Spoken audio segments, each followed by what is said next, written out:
Africa makes the semi-final always, doesn't it? He was the first nigga. Said man, away from the game. There's a I'm a real hater like that. Guys are gonna ride Messi, but like guys, the man can only do so much. Yo, my brothers, my sisters, and my ballers, welcome back to another match day of What's Football Without Fans with your favorite social football analyst, Tsepiso PT, aka Tsepzoro. To the ballers passing by, I hope you like what you see because I surely like what I do. And make sure to join the returning ballers who continue to show me gang love and appreciation by liking, commenting, as well as subscribe. It feels as though it's been a while since I've done this, just individually in front of the camera, as I feel my last match day like this was in March or February. Since then, I've just been out with people, posting match days with people. But hey, I guess I can say I'm back. And the Club World Cup has been on show right now over in the States. And we've now got into the business end, the final four of the tournament, seeing Fluminense taking on Chelsea and then Real Madrid up against PSG.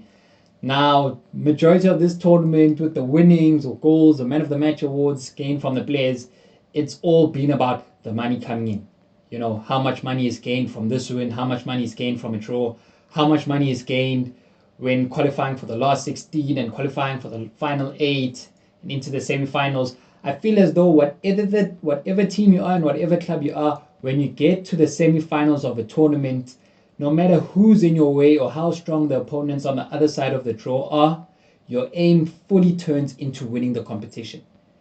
You can be however small or however big, it's all about winning the competition when you are in the semi-finals. And that's where Chelsea find themselves, whilst we come first out of the final four. And their journey to the final four, if I may call it that, as the Americans love to refer to it, semi-finals, has been somewhat of an easy journey on paper. When you look at it, they've been drawn on the easier side of the draw. Even though they came out number 2 in their group, second behind Flamengo, who were knocked out by Bayern Munich, it was expected that with them coming out number 2, they'll face Bayern Munich in the last 16. It just so happened to be that Bayern Munich qualified as number 2 out of Group C, with Benfica, and Chelsea ended up facing Benfica in the last 16. Obviously, on paper, you'd prefer a tie against Benfica versus Bayern Munich. Now, the South American teams at this tournament have fared better than the European teams in the early stages, as you can see that they're in season, so their match tempo, match fitness has been far greater as compared to the European sides, whilst the European sides at the end of the season, and they've had to come into the tournament or grow gradually into the tournament, which has simply been seen by Chelsea. A fairly easy group which they're expected to get through.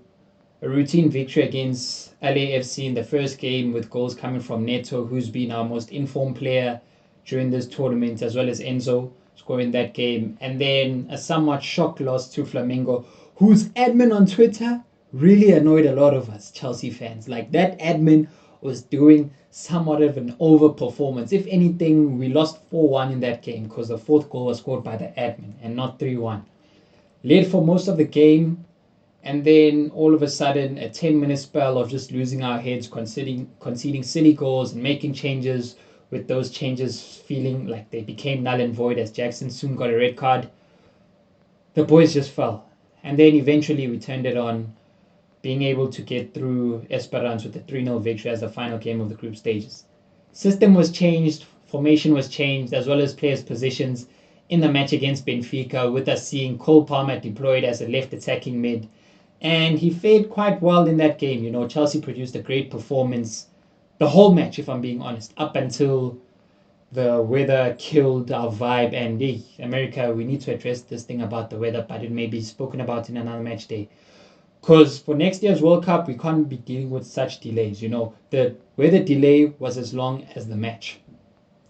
The match started at 10 o'clock in South Africa on Saturday and finished at 2:30 Sunday morning. It was just a pain. Or was it 2:30, 3:30? I can't even remember. But you're hearing the time scale of the whole match.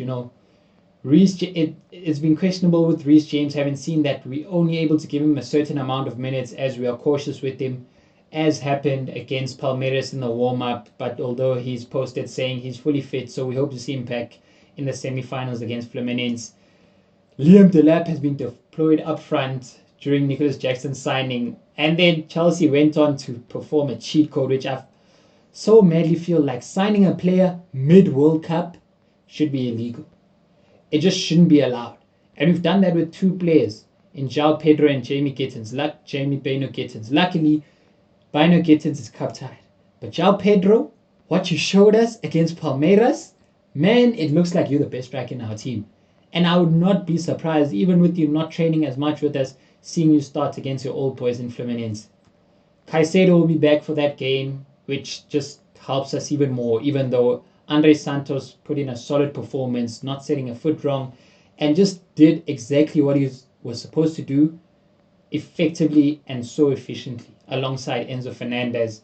Cowell will also be a miss in the back line, but hey man, Fluminense can't be underestimated. You know, they're a team that shows great flexibility in being able to change in between, a team that is able to influence the game with the ball and then also deploy a defensive tactic of influencing the game without the ball. So they change in between a 5-3-2 or 3-5-2 if you want to call it, as well as a 3-4-3. Against Inter Milan, a simple 3-4-3 was deployed with Thiago Silva being the captain and, you know, being the coach's second in command on the pitch, whilst Okano did his thing up top, Hercules providing lungs through the middle, as well as Xavier down on the right wing as a right wing back. Hercules scored off the bench against Inter Milan and also did the same in getting the winner against Al Hilal. Arias and Kano form a great partnership up front, and it'll be interesting to see who Chelsea selects as a centre-back pairing, as I'm expecting it to be Badiashile and Tosin, although that means we lack legs, and Arias just purely works opponents. You know, he did the same against Sundowns in the group stages, even against Dortmund, and I forgot the name of the team from Asia, Al Horan or Al something like that, who they beat 4-2 with him scoring a brilliant free kick. He's someone to look out for. Look, man, it's nice to see a South American team in the Final Four. Final 8 had 2 plus an Asian team. It's great to see teams from many continents, you know, not just having European dominance. And even though Chelsea go in as favourites for this game, Fluminense cannot be underestimated. You know, it was just a blessing in disguise having the Benfica and Chelsea game at night, as well as the Chelsea and Palmeiras game even further at night. Well, actually, the Benfica-Chelsea game was during the day in America at 3, and then the Palmeiras game was around 8 to 9 p.m.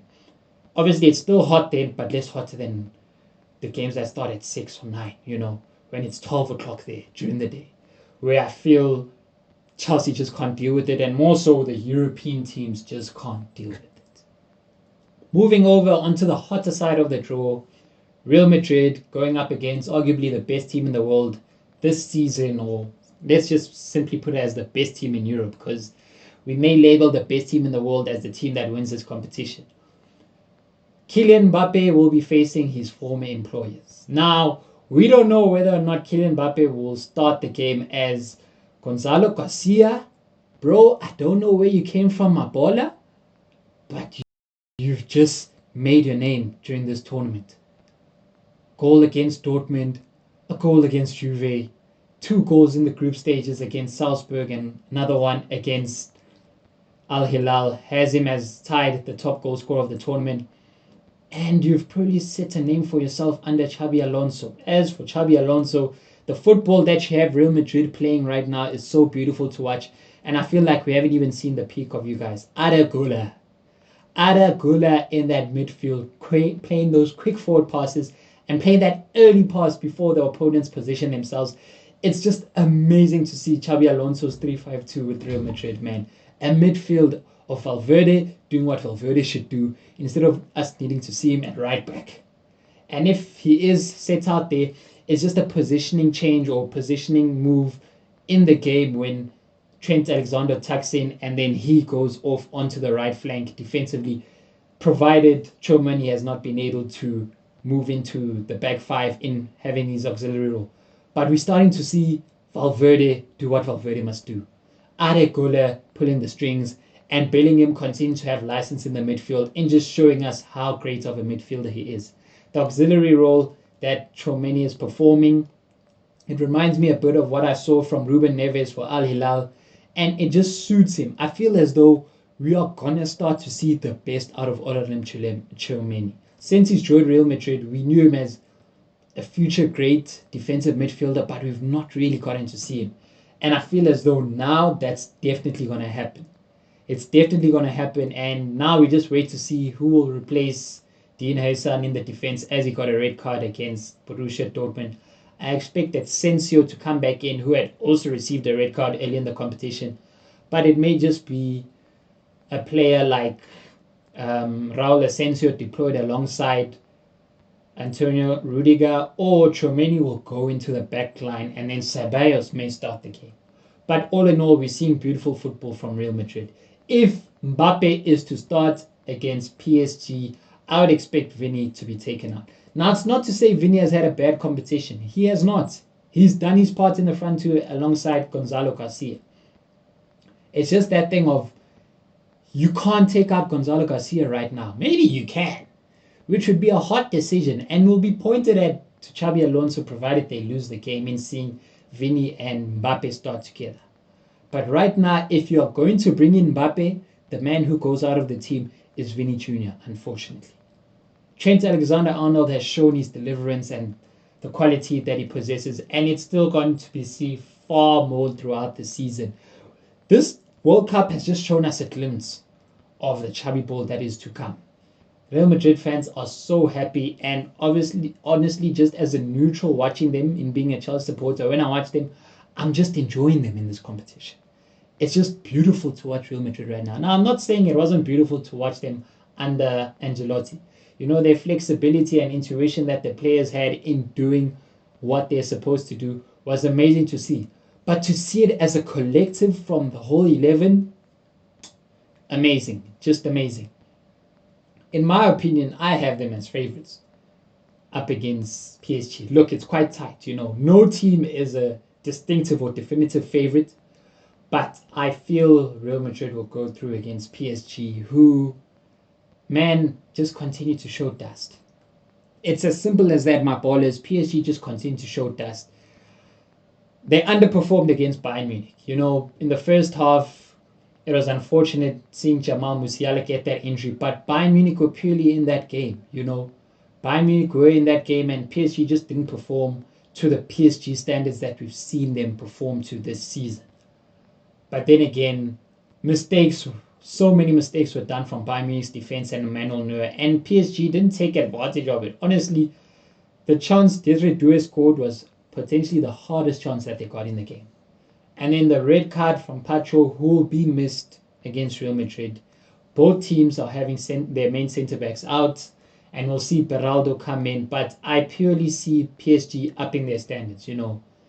The midfield has to come to the party. They can't perform like how they did up against Bayern Munich. They need to return to the performance we saw against Atletico Madrid earlier in the group stages, as well as the heavy press they showed against Inter Miami. Look, against Bayern Munich, the press was still there.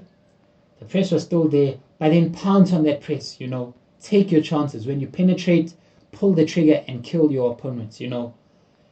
Barcola couldn't put his chances to bed, and we just wait to see whether Dembele, who's come back from injury, will start in place of Barcola in producing the front three we saw kill Inter Milan in the Champions League final.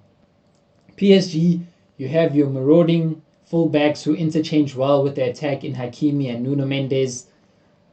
But will it be a step too far against Real Madrid? You know, it's a toss-up there. I'm just leaning towards Real Madrid off of the momentum they're coming with, even though you still see them produce mistakes. Like them conceding those 2 late goals against Dortmund was so unnecessary, but at the same time, it was so like Real Madrid, who can produce a good performance and then just in the final 5 or 10 minutes concede a goal, you know, that brings out that 3-1 victory, which should have been a 3-0 victory or 2-0 in the case up against Borussia Dortmund.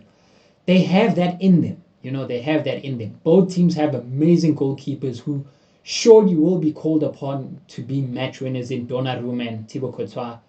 It's a tough one to call, and it's highly expected that the winner of this match, which feels like a final before the final, will ultimately win the final up against Fluminense or Chelsea. Look, Y'all know I'm a Chelsea supporter, so that's where my hope lies in this tournament. I feel Chelsea will get across Fluminense and then go in as the underdogs against Real Madrid or PSG and just have my fingers crossed, my ballers, that we can be Club World Cup winners. You know, Palmer produced the goods. Neto come through and produce the goods. Enzo, the whole team is just needed, my ballers. In saying that, I hope you've enjoyed this match day. More to come very soon, my ballers. Continue to like, comment, share, and subscribe. And until next time, live long.